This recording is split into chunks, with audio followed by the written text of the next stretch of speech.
আসসালামু আলাইকুম প্রিয় শুভাকাঙ্ক্ষীবৃন্দ। আজকে আমরা দুইজন বন্ধু মিলে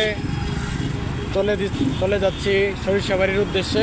একটা কাজে সরিষাবাড়িতে যাওয়া, দুই বন্ধু মিলে টমটম নিয়ে চলে যাচ্ছি। আমাদের সাথে আমার ভ্রমণ সারথি হলো টমটম গাড়ি, আর সাথে আছে শান্ত ভাই, আমাদের শান্ত ভাই।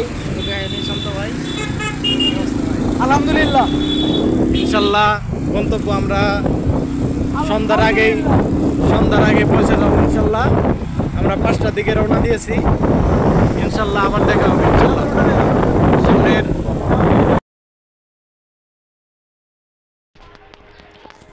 আমরা গেট পার ওভারব্রিজ থেকে যাত্রা শুরু করলাম। দেখা যাচ্ছে গেট পারের সেই নতুন ওভারব্রিজ। ওভারব্রিজের দৃশ্যটি আসলেই সুন্দর দেখা যায়। নতুন ময়মনসিংহ বিভাগের মধ্যে এটি প্রথম জামালপুরে অবস্থিত ওভারব্রিজ। এরকম একটি ওভারব্রিজ শুধুমাত্র জামালপুরেই আছে, ময়মনসিংহ বিভাগের মাঝখানে। তো দেখাই যাচ্ছে শান্ত ভাই অনেক এক্সাইটেড। আমরা আস্তে আস্তে টিউবওয়েল পাড়ের দিকে এসে পড়েছি প্রায়। এদিকে জামালপুর পলিটেকনিক ইনস্টিটিউট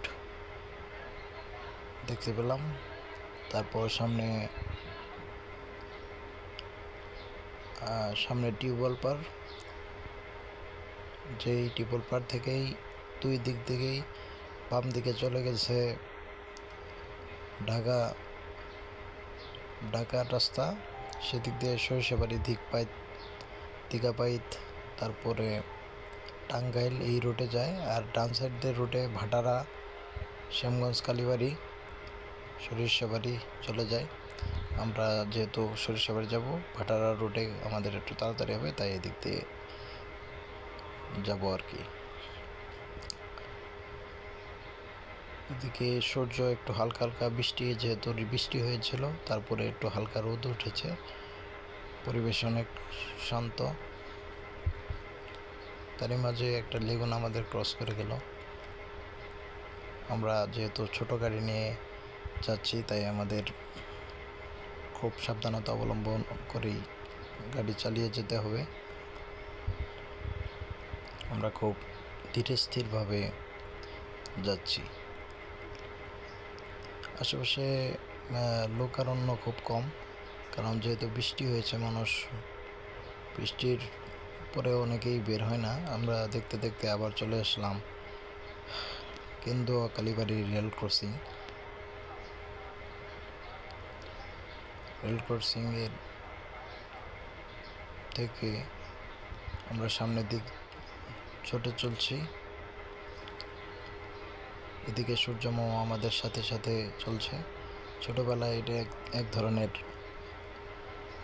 আমরা ছোটবেলায় মনে করতাম যে আমরা গাড়ি চললে হয়তো সূর্য বা চাঁদ মানে আমাদের সাথে সাথে চলে। যাক, একটু ছোটবেলার স্মৃতিচারণ করলাম আর কি। আশেপাশের গ্রামের সেই সবুজ শ্যামল পরিবেশ আমাদের মাঝে মাঝেই মন চায় গ্রামে ঘুরে আসতে, কিন্তু কাজের ব্যস্ততা, তারপর পড়াশোনার চাপের কারণে আমরা হয়তো অনেকে যেতে পারি না। বৃষ্টির কারণে এদিকে মাঠে, ক্ষেতের জমিতে পানি জমে গেছে। আমরা অনেক সময় ফুটবল খেলতাম, এই পানি জমে থাকলেও গিয়েছে, সেই পানিতে ফুটবলও মাঝে মাঝে খেলতাম গ্রামে।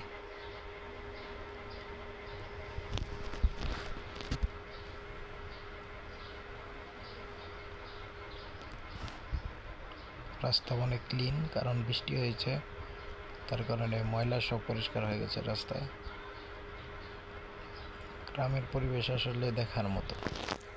যাদের বাড়ি গ্রামে তারা হয়তো জানেন যে গ্রামের পরিবেশগুলো কীরকম, গ্রামের মানুষজন, গ্রামের কালচার শহরের কালচার থেকে অনেকটাই হয়তো মনে হতে পারে যে উন্নত না, অনুন্নত, কিন্তু যারা গ্রামে বসবাস করে তাদের কাছে সেই জায়গায় উন্নত। সামনে একটি সুন্দর একটি লাল ব্রিজ। এই লাল সাদা ব্রিজগুলো দেখতে অনেক সুন্দর দেখা যায়। এদিকে সূর্য একটু হালকা কিরণ দিচ্ছে।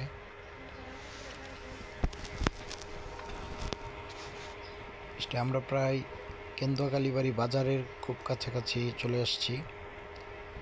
আর কিছুক্ষণের মধ্যে আমরা কেন্দুয়াকালীবাড়ি বাজারে চলে যাব। আমাদের আর সরিষাবাড়ি যেতে যে 14 কিলো। আমরা কেন্দুয়াকালীবাড়ি বাজারের স্বাস্থ্য কমপ্লেক্সের সামনে চলে আসলাম ঈদের আগে, যার কারণে গাড়ির জাম অনেক, এমনি যানজট একটু বেশি থাকবে। পিছনে দেখা যায় একটি গাড়িটির নাম ফাইটার। তার আওয়াজ অনেক বিদঘুটে, কিন্তু দেখতে অনেক সুন্দর। আমাদের আর 14 কিলোর মতো সরিষাবাড়িতে যাওয়ার বাদ আছে।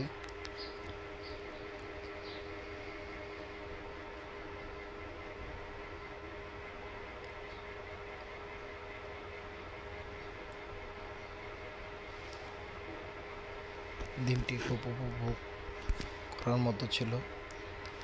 আমার সাথে আমাদের ভ্রমণ সারথি টমটম গাড়ি আছে, আর আমাদের সাথে আছে শান্ত ভাই, আমার বাল্যকালের বন্ধু শান্ত ভাই।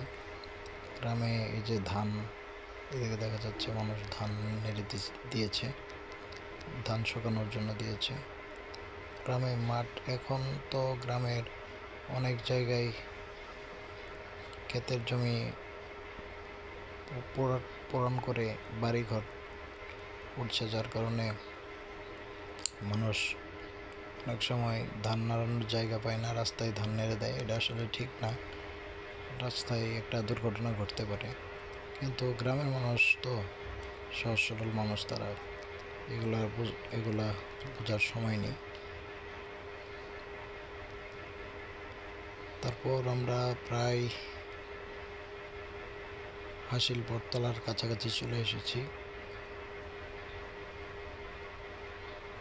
একজন আন্টি ছাগল কিনেছে, জিজ্ঞাসা করলাম কত টাকা দিয়ে কিনেছে, বললো 15,000 টাকা, এদের জন্য কিনেছে। তো আমরা হাসিল বটতলার এসে পড়েছি।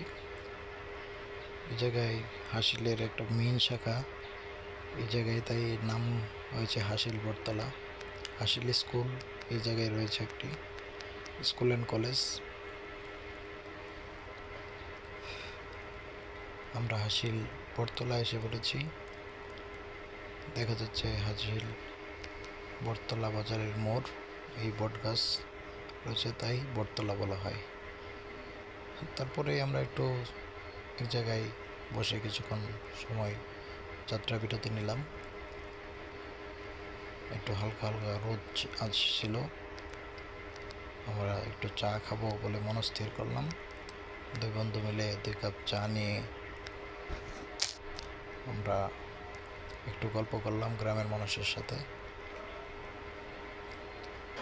চাটা ভালোই ছিল। তারপর একটু গল্প করার পরে, মানুষের সাথে গল্প করার পরে আবার ছুটে চললাম। ইতিমধ্যেই আমরা প্রায় সরিষাবাড়ি এরিয়ার ভিতরে ঢুকে পড়লাম। আমাদের স্বাগত জানালো। আসলে সরিষাবাড়ি আমার মাতৃভূমি, আমার জন্মস্থান, যার কারণে সরিষাবাড়ির প্রতি একটা আলাদা ইমেজ কাজ করে, একটা টান কাজ করে। অনেকদিন পরে সরিষাবাড়িতে এমনি গ্রামের বাড়ি যাওয়া হয় না। দেখতে দেখতে আমরা ভাটারা বাজারে চলে আসলাম। ভাটারা বাজার, যারা হয়তো ভাটারা থাকেন তারা হয়তো চিনে থাকবেন। ডান দিকে শ্যামগঞ্জ কালীবাড়ি মাদারগঞ্জ যাওয়া যায়, শ্যামগঞ্জ কালীবাড়ি কয়রা সেদিকে যাওয়া যায়, সেটা বলতে পারলাম না আমি। তারপর আমরা সরিষাবাড়ি চলে আসলাম। এসে দেখি একটা ট্রেন এই সেতু পার হচ্ছে। এটা আরেকটা এটাই প্রথম দেখা যায়। আরেকটা দ্বিতীয় সরিষাবাড়িতে আছে, সেটা হলো যমুনা সেতুতে। সেতুর পাশে একটা সেতু আছে, সেখানে একটা সুন্দর দৃশ্য দেখতে পারবেন। এটা হলো mayor mayor park, Sarishabari mayor park, popular মোড়ের পাশে। সরিষাবাড়ি যাদের বাড়ি তারা হয়তো চিনে থাকবেন। শান্ত ভাই আমাকে একটু হাই দিতে বললো, তাই আমি সবাইকে একটু হাই জানিয়ে দিলাম। বন্যার পানিও আস্তে আস্তে ঢুকতেছে, বন্যার পানি ঢুকতেছে, আমি একটু হাই দিয়ে দিলাম। তারপর আমরা যেহেতু সময় আছে, সন্ধ্যা হয়ে গেছে, তাই আমরা একটু শ্যামগঞ্জ কালীবাড়ি বাজারে গেলাম। সেখানে একটা নয়াদামান নামে একটা রেস্টুরেন্ট অ্যান্ড পার্ক রয়েছে, সেখানে একটু সময় দিতে চলে গেলাম। শ্যামগঞ্জ কালীবাড়ি নয়াদামান জায়গাটি অনেক সুন্দর আছে, আশেপাশের পরিবেশটাও সুন্দর, নিরিবিলি পরিবেশ। আগে অনেক ছোট ছিল, তবে জায়গা বড় করে আবার নতুন করে করা হয়েছে। নিরিবিলি পরিবেশ। শান্ত ভাই আমাকে বললো পিছন দিক থেকে একটা ভিডিও করে দেওয়ার জন্য। আমি একটু চেষ্টা করলাম একটা ভিডিও করে দেওয়ার জন্য। সবাইকে ধন্যবাদ, পাশে থাকবেন আমার। আরও অনেক নতুন ভিডিও নিয়ে আসবো ইনশাল্লাহ।